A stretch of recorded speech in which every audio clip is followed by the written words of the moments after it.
Hey everybody, this is Sully with 5 Freaking Onion Rings, and I first off want to thank you so much. I am finally back in good standing with YouTube, which is amazing for me, so that is all thanks to you. I wanted to go over my next build, which I'm hoping for a 4-inch ultralight, and I'll be using the Knox F4 board here that actually has a barometer and a good gyroscope, an F4 board, accelerometer, and hopefully this is a great little board. This was on sale recently for $18, so I couldn't turn it down. And I thought it's been a while since I've built a quad.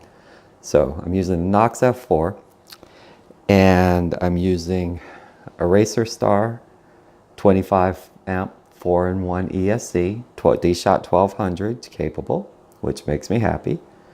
And that makes me really happy because I use the 35 amp in my 5-inch and I love it.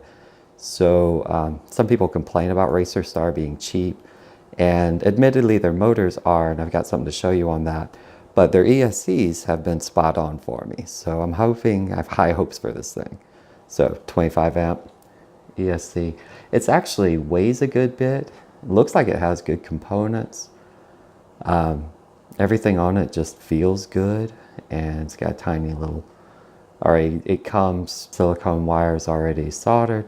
They have really good connections there, and yeah, so I have high hopes for this. This was on sale recently for actually I think at $21. So far pretty cheap build using these two pieces that will be going together.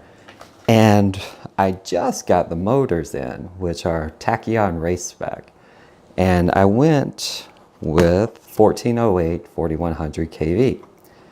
And I know that's a high kV for a 4-inch prop. I might end up going 3, depends on the frame and how much the frame weighs, but I believe these can spin it without much of a problem on 25 amps. I think these will be fine, but I'll be keeping a close eye on heat. What I wanted to show you though was something very, very interesting with this. One, it was the exact same price as a Racer Star 1407. It's actually $1 cheaper. And it came with a 4 Cyclone, dial props 3056. Came with 4 of these, which was a shock. Came 4 motors for the exact same price as Racer Stars. And I got them on Amazon, and they came in 1 day. So if you're tired of waiting from China, however you want to say it, Amazon has these right now for a very, very good price. And one of the things with them that is amazing to me, they come with a low profile cap, low profile head, and only 4 screws, so that is something. And there's only one size. It looks like you can use a 3mm frame. I'll be finding out soon. But it comes with a low profile cap, and what I'm really most impressed with here is just how tight these are.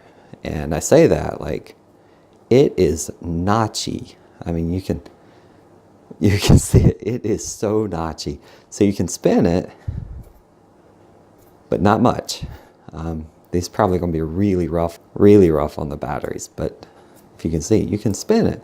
It's just, it is insanely notchy. And check those air gaps, like, holy cow. So when people say there's a difference or there isn't a difference in motors, I tend to go for price. And in this case, I have to say price and quality are monumental. So I have high hopes for these. And I say that, I'm going to hold it up against the microphone.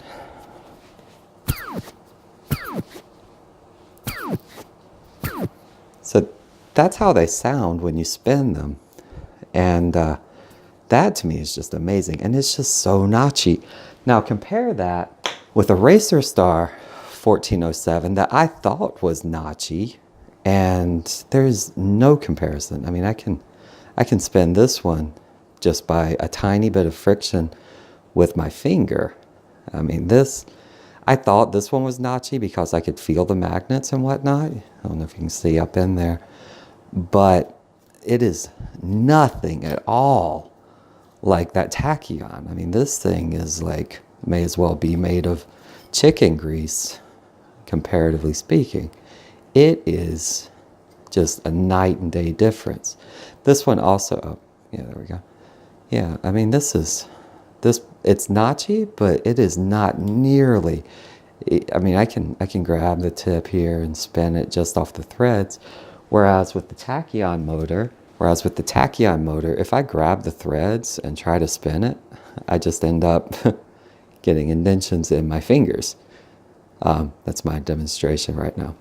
So I need ideas on a frame. I'm looking at the floss 4-inch. That's what I think I'm going to end up running, or something light. But if you know a hyper light 4 to 5 inch frame, or even a 3.5 inch to 5 inch frame that is ultra light, and that these would run well on with either an 850 or 1000 or smaller battery, please let me know below. Whenever I get an idea for it, I will put it together and we'll have a new quad to go over. So I want to thank you so much. Once again, thank you everyone who subscribed and watched. I finally hit the YouTube threshold, so I am super ecstatic today. Just got my email confirmation, and I want to thank you all. Hope you come back soon. Hope you keep watching. Stay with me. This is going to get better and better and better. I'm loving this, actually. I've kind of gotten dedicated to this one video a day. I don't know how long I'm going to be able to keep that up, but it's been a lot of fun and I've learned a lot. So I want to thank you all once again. Please like and subscribe down below. Stay with me. I'll get back to some funny stuff later. I just wanted to show off. This just came in the mail and I was just super duper excited. So thank you so much. Hope to see you soon, and drop your comments below if you know what frame I need to use for this. Like I say, 3.5 to 5 is my goal. I want something that can possibly carry a GoPro if needed, but I want a fast, light, ultralight racer. So thank you again, and we'll catch you tomorrow.